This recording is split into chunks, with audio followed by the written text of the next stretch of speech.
but I know you're lying on some of the numbers. You say that 3 to 500 are part of the KKK. I grew up down south, Jackson, Mississippi, most specifically. I know that it's way more than 3 to 500. So I know you're lying there, because I was right there, had everyone around me, not saying that they were part of the KKK, but at least had quite a lot of similar opinions as they did. So I know you're lying with that in that regard. Furthermore, well, pause for a second though, because we just want to be, we're going to talk about the same thing.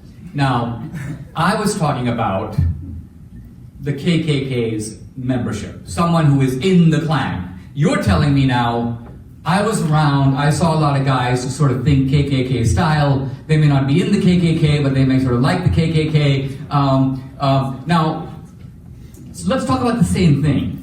The Klan's official membership, people who paid the $10 fee, went to the Klancilium, got Klan baptized, they were 3 to 5 million people in the 20s.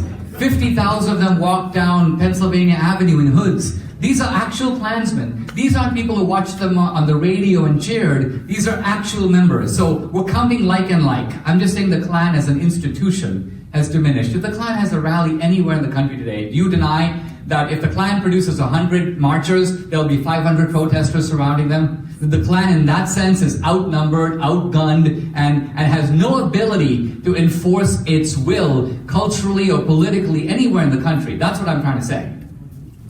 First, I don't like you interrupting me. Well, I didn't. I waited till you finished, and then I pointed out that you were comparing apples and oranges. I wasn't quite finished. Okay, go for it. But, regardless, you keep saying that the Democrats are the fascists and they're the racists and all these other things, but they're not. The Republican Party, Trump himself, has even stated that he's not directly stated, but he's hinted that he's more of a fascist.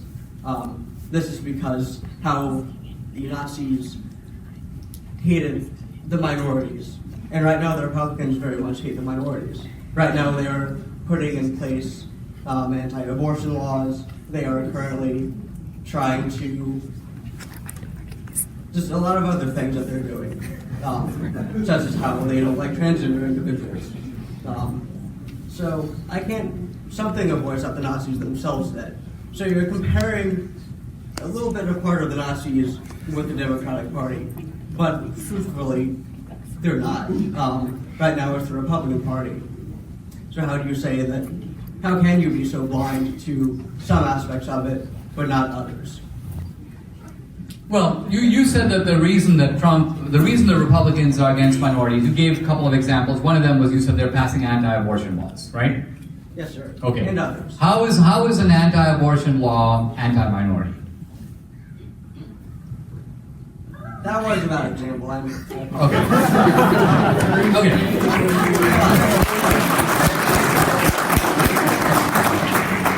No, I appreciate that. Okay.